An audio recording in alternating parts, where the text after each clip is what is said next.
Libra, welcome to your third week of November reading. Hello sa mga dati na. Thank you sa inyong pagsubaybay at para sa mga bago dito. Hello din and welcome dito sa Purple Teen Tarot Oracle Readings. Kung bago ka dito at gusto mo maging updated sa mga ganitong klaseng readings, don't forget to subscribe sa aking YouTube, like and follow na rin yung aking Facebook, Instagram, TikTok. Send lang po kayo ng PM sa aking FB page kung magbubook kayo or mag-inquire about personal readings. Yung link at details na kailangan nyo na sa description. So, Libra, ito yung third week of November reading mo. November 15, 16, 17, 18, 19, 20, 21, or after, kahit after mo na ito napanood, no? So, kung kailan mo mapanood ito, Libra. Ito ay hindi personal reading, Libra. Take note, no? Pwedeng hindi tumugma sa inyo. For sure, hindi tututugma sa lahat. So, kunin nyo lang ano yung nagre-resonate para sa inyo, Libra. Kunin muna natin yung overall energy mo.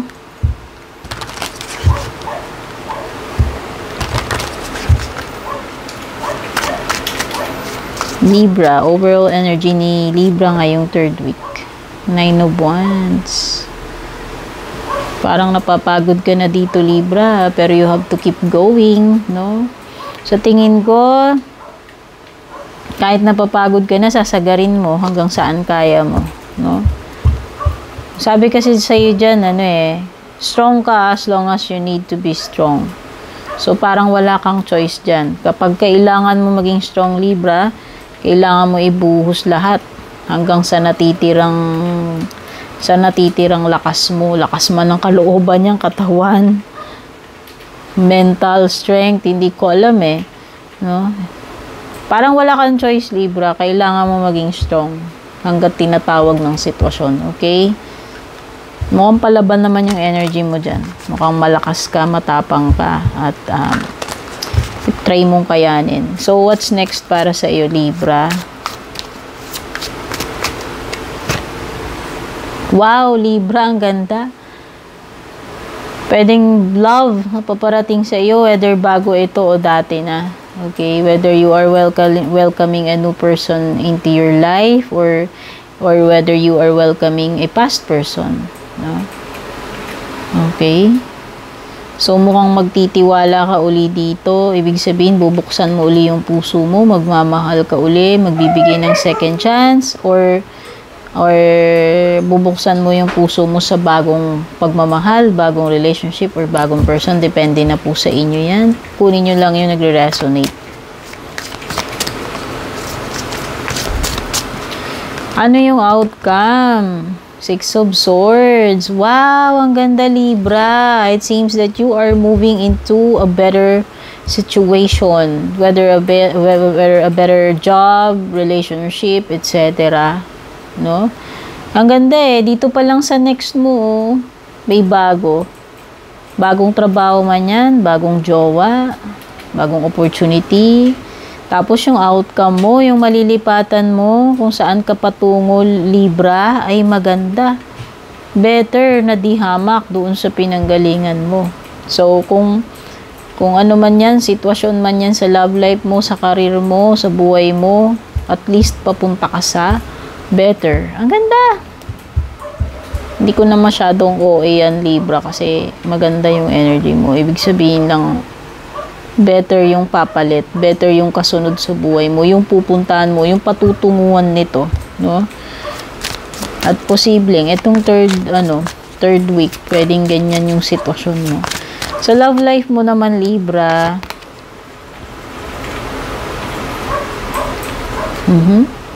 so mukhang infatuated itong person or obsessed, either, no? Pag sinabi nating infatuated, pwedeng lang yun. Hindi pa fixed. Parang pansamantala lang, parang nahibang lang siya for a moment. Tapos pwedeng magbabago na uli. Or either yun or obsessed siya. Dalawa lang. Kung hindi siya infatuated sa'yo, obsessed naman.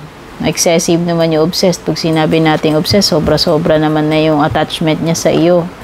Pag sinabi naman nating infatuated, pwedeng ngayon o type ka niya, pwedeng next year, next month, hindi na. Yung parang tipong ano lang, seasonal, no?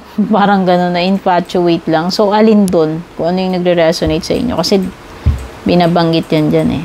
Okay, pwede rin may addiction dito, whether ikaw o itong person mo ay addicted sa isa't isa.